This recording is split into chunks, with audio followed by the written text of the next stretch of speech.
یعنی kidney stone یا گیل bladder stone ہونے پر نہیں ہے گھبرانے کی ضرورت۔ شہر حیدرآباد میں سالوں سے اس علاج کے لیے خاندانی سلسلے سے چلا آ رہا ہے بھروسے مند نام RS یونانی فارمیسی۔ سچ نیوز کے بین الاقوامی خبرنامے میں آپ کا استقبال ہے۔ شروعات کریں گے افغانستان سے۔ انسانی اور سنگین معاشی بحران کا سامنا کرنے والے افغانستان میں جلد ہی فضائی سفر دوبارہ شروع کر سکتا ہے۔ طالبان حکومت نے UAE کے ساتھ ایئرپورٹ کو چلانے کے لیے ایک ایگریمنٹ پر دستخط کیے ہیں۔ UAE، ترکی اور قطر کے ساتھ کئی مہینوں کی بات چیت کے بعد طالبان کے ٹرانسپورٹ اور سول ایویشن منسٹر نے کہا کہ طالبان نے افغانستان میں ایئرپورٹ چلانے کے لیے UAE کے ساتھ ایک ایگریمنٹ پر دستخط کیے ہیں۔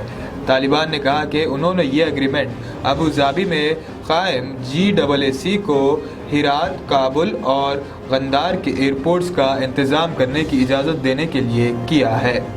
طالبان کے نائب وزیر برائے ٹرانسپورٹ اور سول ایویشن غلام جیلانی وفا نے پہلے نائب وزیر اعظم ملا عبد الغنی برادری کی موجودگی میں GAAC کے نمائندے کے ساتھ ایک معاہدے پر دستخط کیے۔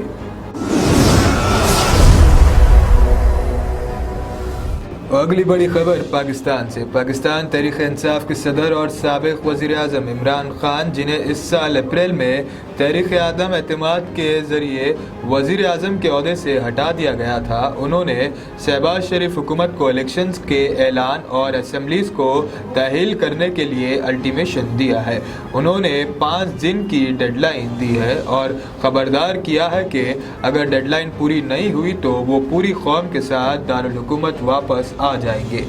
سابق وزیر اعظم عمران خان کے اس اعلان کے بعد جمعرات کی صبح PTI کے حامی ریڈ زون میں داخل ہو گئے، لیکن بعد میں پولیس کے ساتھ بات چیت کے بعد وہ منتشر ہو گئے۔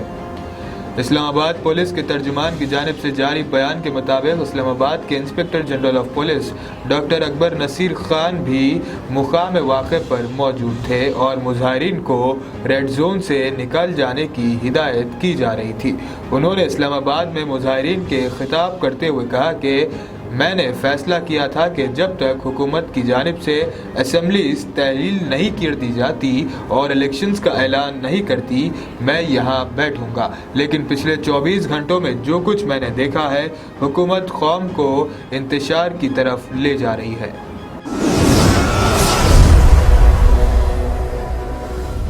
اگلی خبر ترکی سے۔ ترکی اور اسرائیل نے تاریخی مذاکرات کے بعد 2 طرفہ تعلقات مضبوط بنانے پر اتفاق کیا ہے۔ ترکی کے وزیر خارجہ مولود چاوش اولو نے اپنے اسرائیلی ہم منصب سے کہا کہ انقرہ اسرائیل اور فلسطین کے درمیان بات چیت میں مدد کے لیے تیار ہے۔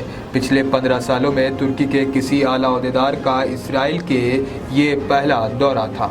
ترکی اور اسرائیل سیکورٹی، سفارتی اور ایک گیس پائپ لائن کی تعمیر کے ساتھ اقتصادی تعلقات میں مزید پھیلاؤ چاہتے ہیں۔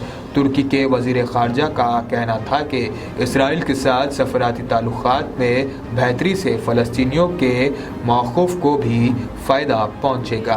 مارچ میں اسرائیلی صدر کی انقرہ میں صدر ایردوان کے ساتھ ملاقات کے بعد دونوں ملکوں نے آپسی تعلقات میں ایک نئے دور کا اعلان کیا تھا۔ بڑی خبر افغانستان سے، جہاں ہونے والے 4 مختلف بم دھماکوں کے نتیجے میں کم سے کم 16 افراد ہلاک ہو گئے ہیں۔ مزار شریف میں 3 چھوٹی مسافر بسوں میں دھماکے ہوئے، جن کے نتیجے میں وہاں کم سے کم 10 افراد ہلاک اور دیگر 15 زخمی ہوئے۔ داعش نے ان حملوں کی ذمہ داری قبول کر لی ہے۔ ہلاک ہونے والوں میں خواتین اور بچے بھی شامل ہیں۔ اسی طرح کل کابل کی ایک مسجد میں بم دھماکہ ہوا، جس میں 6 افراد ہلاک اور 18 کے قریب زخمی ہونے کی اطلاع ہے۔ طالبان کے اقتدار میں آنے کے بعد ایسی ہلاکتوں میں کمی آئی تھی، لیکن رمضان کے مہینے سے داعش نے اپنی ایسی کارروائیوں میں اضافہ کر رکھا ہے۔